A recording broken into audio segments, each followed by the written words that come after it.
ወንድሜ ስለማውቀው አንድ ሰው ልንገርህ። ዳዊት ይባላል። ዳዊት ጎበዝ ልጅ ነው።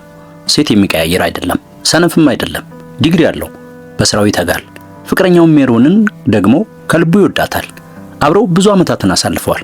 በዙሪያቸው ያለ ሰው ሁሉ የሰርግ ወሬ ይጠብቃል። እናቱ ቤተክርስቲያን እየሄደች ስለሱ ሻማ ታበራለች፣ ትጸልያለች። ጓደኞቹም አንተ መቼ ነው የምታገባው እያሉ ይጠይቁታል። ዳዊት ግን መልስ የለውም። ቢያንስ ጮክ ብሎ ለመናገር የሚደፍረው መልስ የለውም። ሜሮንን ቤት አድርሷት ከተመለሰ በኋላ መኪና ውስጥ ቁጭ ይላል። ያ የተለመደው ከባድ ጭንቀት ደረቱ ላይ ያርፋል። ሌላ እሁድ አለፈ፣ ሌላ ዓመት ከነፈ። ዛሬም እንደተለመደው በቅርቡ ጥቂት ነገሮች እንዳስተካክል ብቻ ፍቀጅልኝ አላት። አይኖቿ ፈዘዙ። ፈገግ አለች፣ ግን ፈገግታዋ ከልቡ አልነበረም። ደክማለች። እናም ራሱን በቅንነት አዳመጠ። እሱ ራሱን ዝሏል። እሷን ስለማይወዳት አይደለም፣ ነገር ግን በጉዞ መሃል ለወደፊት ህይወታችን እየተዘጋጀ ሆነው የሚለው አስተሳሰብ መውጫ የሌለው ጥብቅ ክፍል ስለሆነበት ነው። ሁሉንም ነገር ፍጹም አድርጌ እስካስተካክል ድረስ እያለ በማዘግየት ፍቅራቸውን እየጠበቀ ይመስለዋል። ነገር ግን ማየት ያልቻለው እውነታ ይህንን ነው። ጥበቃው ራሱ ሊያድነው እየታገለ ያለውን ነገር እየገደለበት ነው። ይህ ቪዲዮ አንተን ለማጨናነቅ የተሰራ አይደለም። ሌላ ወንድ መጥቶ ሳይሆን ኃላፊነት መስሎ በቀረበው በገዛ ፍርሃት ምክንያት የምትወዳትን ምርጥ ሴት ሳታጣት በፊት እንድትነቃ ለማድረግ የተሰራ ነው። ታዲያ አንድ ብቁና አፍቃሪ የሆነ ወንድ ለምን የገዛ ህይወቱን ወደ ኋላ ይጎትታል? ለምን ዳዊት ምናልባትም አንተ ከልብህ ለምትፈልገው የወደፊት ህይወት ሁልጊዜ የረፍት ቁልፍን ትጫናለህ? ወንድሜ ይህ ስንፍና አይደለም። ይህ በስነ ልቦናዊ መዋቅር፣ በባህላዊ ጫናና በኢኮኖሚ ውጥረት አንድ ላይ የተሳሰረ ወጥመድ ነው። እስኪ ልፈትሽልህ። በመጀመሪያ እኔ የዝግጁነት ቅዠት ወይም ሬዲነስ ኢሉዥን የምለው የስነ ልቦና ወጥመድ አለ። ነገሩ እንዲህ ነው የሚሰራው። በአእምሮህ ውስጥ አንድ ቀን ሁኔታዎች ሁሉ ይስተካከላሉ ብለህ ታምናለህ። በቂ ገንዘብ ይኖረኛል፣ ሙሉ በሙሉ ወንድ እንደሆንኩ ይሰማኛል፣ ምንም ጥርጣሬ አይኖረኝም ብለህ ታስባለህ። ያ ቀን ሲመጣ እርምጃ ወስዳለሁ ብለህ ራስን ታሳምናለህ። የስነ ልቦና ባለሙያዎች ለዚህ ስም አላቸው፣ አራይቫል ፋላሲ ይሉታል። ይህም የተወሰነ ግብ ላይ ስንደርስ ብቻ ዝግጁነትና ደስታ ይመጣሉ የሚል የተሳሳተ እምነት ነው። ችግሩ ይሄ ነው። ግቡ ሁልጊዜ ወደፊት ይሸሻል። 200 ሺህ ብር ስትቆጥብ ድንገት 400 ሺህ ብር ያስፈልግሃል። ስራውን ታገኛለህ፣ ግን አሁን ደግሞ የሥራ እድገት ያምራሃል። ያንዱን ቤተሰብ ችግር ትፈታለህ። አእምሮህ ግን ሌላ የማዘግያ ምክንያት ይፈልጋል። የዝግጁነት ቅዠት መቼም የማይደረስበትን አድማስ እንድታሳደድ ያደርጋል። ምክንያቱም እውነተኛው ጋሬጣ ያለው ውጭ ሳይሆን በውስጥ ነው። ፍርሃት ነው። የምን ፍርሃት? እሷን የማሳዘን ወይም የመውደቅ ፍርሃት። ነገሩ ጠለቅ የሚለው እዚህ ላይ ነው። ብዙዎቻችን በውስጣችን የስነ ልቦና ባለሙያዎች ማስኩሊኒቲ ኮንቲንጀንሲ ወይም በወንድነት ብቃት ላይ መደገፍ የሚሉትን ባህሪ እንሸከማለን። ይህም እንደ ወንድ ያለ ዋጋ የሚወሰነው በምታሳየው ብቃት፣ በምታቀርበው ነገርና እያንዳንዱ ችግር ሳይመጣ በፊት የመፍታት አቅምህ ላይ እንደሆነ የምታስበው ሳታውቀው የምትመራበት እምነት ነው። አሁን አግብቻት ብንቸገር ወድቄያለሁ፣ እውነተኛ ወንድ አይደለሁም ብለህ ታስባለህ። ስለዚህ ታዘገያለህ። እሷን ስለማትወዳት ሳይሆን ማንነትህ አደጋ ላይ እንዳለ ስለሚሰማ ነው። የሚገርመው ነገር እሷን በወደድካት ቁጥር የምታወጣው መስፈርት እየጨመረ ይሄዳል። አንተም ይበልጥ እየተገደብክ ትመጣለህ። ከዚያ ደግሞ ባህሉ ካልጠየቅከው ጫና ጋር ይደረባል። በእኛ በኢትዮጵያ ሁኔታ አንዲትን ሴት ብቻ አይደለም የምታገባው፣ ከአጠቃላይ ስርዓት ጋር ነው የምትደራደረው። ሽማግሌው ስለ ደሞዝህ፣ ስለ ቤትህ፣ ስለ ቤተሰብህ ስም ይጠይቃል። ዘመዶቿ ያንተን ሰርግ ከሌላው ዘመድ ሰርግ ጋር ያነጻጽራሉ። የገዛ እናትህ እንኳን ልጄ ሰው እያየን ነው እንዳታሳፍረን ልትልህ ትችላለች። የሰዎችን አይን ታያለህ። እናም የፍቅር መግለጫ ሊሆን የሚገባው ድግስ የስኬት ማሳያ ትዕይንት ይሆናል። ለትዳር እየተዘጋጀህ አይደለም፣ ለኦዲት ወይም ለምርመራ እየተዘጋጀህ ነው። ይህ ደግሞ ያደክማል፣ ወንድ ልጅም እንዲሸሽ ያደርገዋል። ቀጥሎ ደግሞ ገንዘብ አለ። እውነቱን እንነጋገር፣ የዛሬው አዲስ አበባ ጨካኝ ናት። ቤት ኪራይ አይምርም። የኑሮ ውድነቱ ቁጠባህን ያቃልለዋል። ባህላዊ ሰርግ፣ ቤተክርስቲያን፣ መልስ፣ አጠቃላይ ስርዓቱ ከፍተኛ ገንዘብ ሊጠይቅ ይችላል። ማቅረብን ወይም ማስተዳደርን በቁም ነገር የምታይ ወንድ ከሆንክ እነዚያን ቁጥሮች ማየት በገዛ ህይወት ውስጥ ዋጋ እንደሌለህ እንዲሰማህ ሊያደርግ ይችላል። ስለዚህ እንጠብቅ፣ 1 ዓመት ብቻ ትላታለህ። ኃላፊነት እየወሰድክ ይመስልሃል። በትክክል ግን እያደረግክ ያለኸው የኢኮኖሚ ችግር ግንኙነታችሁን እንዲያግደው መፍቀድ ነው። ይህ ስትራቴጂ አይደለም። ይህ የሂሳብ ስሌት የለበሰ ፍርሃት ነው። አንድ ተጨማሪ ነገር ልንገርህ። የአካል መቀራረብ ከጋብቻ በፊት የማይፈቀድበት ግንኙነት ውስጥ ከሆንክ ማለቂያ የሌለው ረጅም ጥበቃ ስር የሰደደና አቅምን የሚያዳክም ብስጭት ይፈጥራል። ስለዚህ ስሜት ብቻ አይደለም፣ በስሜት ተጋብቶ ለአንድ ሰው ታማኝ ሆኖ በአካል ግን ለዓመታት መራቅ ከተፈጥሮ ውጪ የሆነ ከባድ ጫና አለው። ያ ውጥረት ቀስ በቀስ ልብህን ከሷ ሊያርቀው ይችላል። ተነሳሽነት ሊያሳጣህ፣ ትኩረት ሊነሳህና በፍጹም አላደርገውም ለምትለው ፈተና ተጋላጭ ሊያደርግህ ይችላል። ለዚህን ያህል ረጅም ጊዜ ልትዋጋው ያልተፈጠርክበትን ውጊያ እየተዋጋህ ነው። እናም ለቀሪው ህይወትህ የሚያስፈልግህን ጉልበት እየጨረስክበት ነው። አሁን ደግሞ ይህ ጥበቃ በትክክል ምን ዋጋ እያስከፈለህ እንደሆነ እንነጋገር።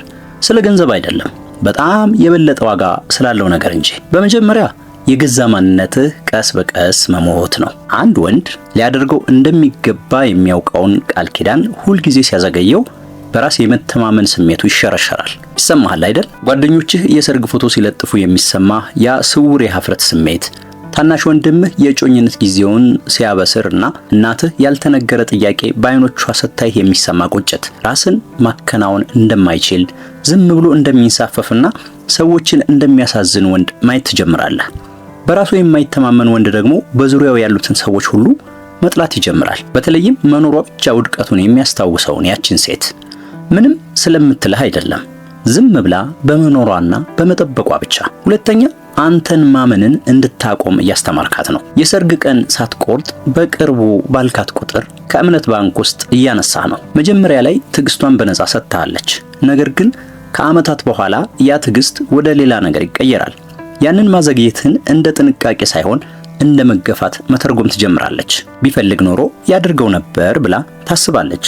እናም የሚያመው ክፍል እሷ አልተሳሳተችም። እውነተኛ መሪ የጊዜ ሰሌዳ አለው እንጂ ማለቂያ የሌለው አድማስ አይሰጥም። የእሷ ቅሬታ ያለ ምክንያት የመጣ አይደለም፣ ሁልጊዜ ለሚበን ተስፋ የሚሰጥ ተፈጥሯዊ ምላሽ ነው። ሶስተኛ ከሰዎች ጋር የመቀራረብ አቅምህን እየጎዳኸው ነው። የፍቅር ግንኙነት የጥበቃ ክፍል ሲሆን ጭውውቶች ያጥራሉ። አብራችሁ ማለም ታቆማላችሁ። ምክንያቱም ማለሙ በጣም ስለሚጎዳ። ስሜታችሁን በግልጽ ማሳየት ታቆማላችሁ። ምክንያቱም ያንን ማድረግ ታዲያ መቼ የሚለውን ጥያቄ ስለሚጋብዝ። አንተ ደግሞ መልስ የለህም። ስለዚህ ወደ ኋላ ታፈገፍጋለህ። በስሜት ደረጃ አብረው እንደሚኖሩ ግን ግንኙነት እንደሌላቸው ሰዎች ትሆናላችሁ። እናም በዚያ ባዶነት ውስጥ እውነተኛ አደጋ ይገባል። ስልክ ፈተና ይሆናል። ፖርኖግራፊና ሌሎች ስሜት ቀስቃሽ ነገሮችን ማየት ይመጣል። እነዚህ የሥነ ምግባር ውድቀቶች ብቻ አይደሉም። ብዙውን ጊዜ በገዛ ግንኙነቱ ውስጥ ብቃት እንደሌለው ለሚሰማውና ፍላጎቶቹ ዝቅተኛ ወደ ሆኑበት ቦታ ለሚሸሽ ወንድ ምልክቶች ናቸው። ይህ ጥሩ ወንዶችን ሲያጠፋ ይቻለሁ። እኔ አልነካም ብለህ እንዳታስብ። በመጨረሻም ያላሰላኸው ዋጋ አለ። ባዮሎጂካልና ስሜታዊ እድሜ። ልጅ መውለድ የምትፈልግ ከሆነ በገንዘብ ልታራዝመው የማትችለው የእድሜ ገደብ አላት። በምታዘገይበት በእያንዳንዱ ዓመት ሰርግን ብቻ እያራዘምክ አይደለም፣ የወደፊት ጤናዋን የመውለድ አቅሟንና ሰላሟን ጭምር አደጋ ላይ እየጣልክ ሊሆን ይችላል። ስለ እድሜ ተብሎ ትዳር ውስጥ በፍጥነት ግባ እያልኩ አይደለም። እንደ መሪ ውሳኔዎች ውስጥ እውነታውን ማካተት አለብህ እንጂ የራስን ምቾት ብቻ ማየት የለብህም እያልኩ ነው። ያ የእድሜ መስኮት እንደሌለ አድርገህ ማሰብ ደግነት አይደለም፣ መሸሽ ነው። ይህን በቀጥታ ልንገርህ። እሷን ካጣሃት ሌላ ወንድ ሀብታም ወይም መልከ መልካም ስለሆነ አይደለም የሚወስዳት። አንተ ያንገራገርክበትን ያንን አንድ ነገር ስላደረገ ብቻ ነው። እሱ እርምጃ ወሰደ፣ ቀን ሰጣት፣ ቀለበት አደረገላት፣ የምትጨብጠውን ወደፊት አሳያት። እሷ አንተን መውደድ ስላቆመች አትተውህም። አንተ ገና እየተዘጋጀህ እያለ እሷ ተስፋ ስለቆረጠች እንጂ። እሺ ወንድሜ፣ ምርመራው ይብቃ። እዚያ ቁጭ ብለህ ጥፋተኝነት ከተሰማህ ጥሩ ነው። ያ አለመመቸት ምን መቀየር እንዳለበት የሚያሳይህ ኮምፓስ ነው። መውጫውን መንገድ ልንገርህ። ፈጣን እርምጃዎችንና ጥልቅ የአስተሳሰብ ስራዎችን እሰጥሃለሁ። ይህንን ጻፈው። የመጀመሪያው አፋጣኝ እርምጃ ከራስህ ጋር የእውነተኛነት ስብሰባ አድርግ። በዚህ ሳምንት ብቻህን ሆነህ ስክሪፕቶና ወረቀት ያዝ። ለምን እንደምታዘገይ ለራስህ እና ለሷ የነገርካቸው ምክንያቶች በሙሉ ጻፍ። አሁን ከእያንዳንዱ ምክንያት አጠገብ እውነተኛ ወይም ምክንያት ወይም ሰበብ የሚለውን ቃል ጻፍ። ጨካኝ ሁን። ተጨማሪ ቁጠባ ያስፈልገኛል ካልክ እሺ፣ ቁጥሩ ስንት ነው? መቼ ትደርስበታለህ? መልስ መስጠት ካልቻልክ እሱ ሰበብ ነው እንጂ እቅድ አይደለም። ቤተሰቤ ዝግጁ አይደለም። ለመሆኑ መቼ ዝግጁ ሊሆኑ ይችላሉ? ወይስ በእነሱ ጀርባ እየተሸሸክ ነው? ግቡ ራስን ማሳፈር አይደለም፣ እውነተኛ እንቅፋቶችን ከዝግጁነት ቅዠት መለየት እንጂ ያልሰየምከውን ነገር ማሸነፍ አትችልም። ሁለተኛው አፋጣኝ እርምጃ፣ ግልጽ የሆነ የጊዜ ሰሌዳ አስቀምጥ እና መሪነቱን ያዝ። ወንዶች በደንብ ስሙኝ። የምትወድ ሴት ነገ ሰርግ አድርግ እያለች አይደለም። የቀን መቁጠሪያ ወይም ካላንደር ላይ ልታከበው የምትችለውን ቀን ነው የምትጠይቅህ። በቅርቡ እና ጥር 2019 በሚሉት መካከል ሰፊ ልዩነት አለ። አንደኛው ጉም ነው፣ ሁለተኛው ግን ቃል ኪዳን ነው። ቀን ምረጥ። ከዚያ ወደ እሷ ሂድና እነዚህን ቃላት በላት። ፍርሃት ወደ ኋላ እንዲጎትተኝ ፈቅጄ ነበር። እወድሻለሁ። እናም ዝም ብሎ መንሳፈፍ ሰልችቶኛል። እኔ እያሰብኩ ያለሁት በዚህ ቀን ሰርጋችን እንዲሆን ነው። እስከዚያ ድረስ ስላለው የገንዘብ የቤተሰብና የዝግጁነት ሁኔታ እቅዴ ይሄ ነው። ያንቺንም ሐሳብ እፈልጋለሁ፣ ግን አሁን መሪነቱን እኔ ይዣለሁ በላት። ወንድሜ፣ በዓይኖቿ ውስጥ ያንን የክብር ብልጭታ ድጋሚ ማየት ከፈለክ እነዚህን ቃላት ተናገርና በተግባር ግለጸው። አሁን ደግሞ ትልቁ ሥራ ከጋብቻ በፊት ሁሉም ነገር ተሟልቶ ማለቅ አለበት የሚለውን እምነት ማፍረስ አለብህ። ይህ የመጽሐፍ ቅዱስ እሴት አይደለም። የአያቶቻችን ባህላዊ ወግም አይደለም። በስነ ልቦናም ጤናማ አይደለም። የወላጆቻችን ትውልድ አብሮ ነው የገነባው። በአንድ ክፍል ቤት በጋራ ራዕይና አብሮ ለማደግ ባላቸው ቃል ኪዳን ነው የጀመሩት። ሀብቱ የመጣው ከሰርጉ በኋላ እንጂ ከሰርጉ በፊት አልነበረም። ገና እየገነባህ ባለህበት ሰዓት ትዳር ውስጥ በመግባትህ ውድቅ አይደለህም። አንተ ከኩራት ይልቅ አጋርነትን የመረጥክ ወንድ ነህ። ለቤተሰብ ጫና ደግሞ መልሱ ይሄ ነው። አዋቂዎቹ ጫና ሲያደርጉ ይህን ተጠቀም። ምርቃታችሁን በጥልቀት አከብራለሁ፣ ባህላችንን እጠብቃለሁ፣ ነገር ግን ማንም ሊቆጣጠረው የማይችለውን ሁኔታ እየጠበቅኩ ሕይወቴን ማዘግየት አልችልም። ሰርጉ በዚህ ቀን ይሆናል። ድግሱም እኛ ያለምንም ዕዳና ሀፍረት በኃላፊነት ልንሸፍነው በምንችለው ልክ ይሆናል። የእናንተን ድጋፍ እፈልጋለሁ፣ ግን ፈቃድ እየጠየቅኩ አይደለም። በክብር ተናገረው፣ ግን በቁርጠኝነት ይሁን። ቤቱን በጽናት የሚመራ ልጅ ሰዎችን ሁሉ ደስ አሰኝቶ ምንም ከማይገነባ ልጅ የበለጠ ክብር ያገኛል። ለገንዘብ ወጥመድ ስልታዊ ይሁን። ከምታከብረው ባለትዳር ሰው ጋር ተቀመጥ። አማካሪ ወይም ታላቅ ወንድም ሊሆን ይችላል እና የገንዘብ ሁኔታህን እንዲያየው አድርግ። ጠይቀው። ባለኝ ነገር መጀመር እችላለሁ ብለህ ጠይቀው። እሱ እኔ አሁን የምነግርህን ሳይነግርህ አይቀርም። ፍጹም ቁጥር የሚባል ነገር የለም። ሀብታም እስክትሆን ድረስ ከጠበቅ ለዘላለም ትጠብቃለህ። ሰርጉን በከፍተኛ ሁኔታ አቅልለው። ከቅርብ ሰዎች ጋር የሚሆን የቤተ ክርስቲያን ስርዓት፣ በቤት ውስጥ የሚሆን መጠነኛ ግብዣ። የምታስቀረው ገንዘብ ለወደፊት የጋራ ህይወታችሁ መተማመኛ ነው እንጂ በሚቀጥለው ሳምንት የሰርጉን ምግብ ለሚረሱ 400 እንግዶች የሚሆን ትዕይንት አይደለም። እና ለጥልቁ ፍርሃትህ ደግሞ ማለትም ባላሟላላትስ ለሚለው የውስጥ ድምፅ ከቪዲዮ የበለጠ ነገር ያስፈልግህ ይሆናል። ከአማካሪ፣ ከሃይማኖት አባት ወይም ከቀደመ ሰው ጋር መነጋገርን አስብበት። እሱም ያንተን ወንድነት ከምታሳየው ብቃት እንድትለየው ይረዳሃል። በግንኙነት ውስጥ በጣም አደገኛው ወንድ ገንዘብ የሌለው ሳይሆን ማንነቱ ደካማ ከመሆኑ የተነሳ ውሳኔ መወሰን የማይችለው ወንድ ነው። ያንን ወንድ አትሆን። የውስጥ ስራህን ስራ። ከጥበቃ ወጥመድ ስትወጣ ምን እንደሚሆን እስኪ ላሳይህ። ዳዊትን ውሳኔ ከወሰነ ከ6 ወራት በኋላ አስበው። ድንገት ሀብታም አልሆነም። ሰርጉ ትንሽ ነበር። አንዳንዶቹ ዘመዶቹ አጉረመረሙ። እሱ ግን ተቋቋመው። ነገር ግን የተቀየረው ነገር አሁን የሚራመድበት መንገድ የተለየ ነው። ትዕቢት አይደለም፣ ሰላም ነው። ያ መቼ የሚለው ጫና ጠፍቷል። እሱና ሜሮን በተከራዩት አፓርታማ ውስጥ ይኖራሉ። የቤት ዕቃዎቹ አይመጣጠኑም። አሁንም ገንዘብ ጥብቅ ነው። ነገር ግን ወደ ቤት ሲገባ የምትቀበለው ሰላም ያገኘች ሴት ናት እንጂ ለቅሬታ ራሷን ያዘጋጀች ሴት አይደለችም። አሁን ችግሮችን አብረው ይጋፈጣሉ። ይህም ቃል ኪዳን ብቻ በሚፈጥረው አንድነት ነው። ጓደኞቹ ለውጡን ያስተውላሉ። ብስጭቱ ቀንሷል። ድጋሚ መቀለድ ጀምሯል። እምነቱ ሕያው ሆኗል። ለመጸለይ እንደሚያፍርበት የራቀ ጥያቄ አይደለም። እሱ ፍጹም ባል አይደለም። ማንም ፍጹም አይደለም። ግን እሱ አጠገቧ ያለ ባል ነው። እናም ያ መገኘቱ የጥበቃ ዓመታት ያበላሹትን ነገር መልሶ እየገነባው ነው። እሱና ሜሮን አሁን የሚጋሩት ጥልቅ ግንኙነት በስሜት፣ በአካል፣ በመንፈስ ከእንግዲህ የጥፋተኝነት ወይም የብስጭት ምንጭ አይደለም። ሕይወት ሲከብድ የሚጠጡበት የውሃ ጉድጓድ ነው እንጂ። መጠጣት እስከሚፈቅድለት ድረስ ምን ያህል ተጠምቶ እንደነበር አላወቀም ነበር። እናም ሊያስደንቅህ የሚችለው ክፍል የገንዘብ ሁኔታው ራሱ እየተሻሻለ መጥቷል።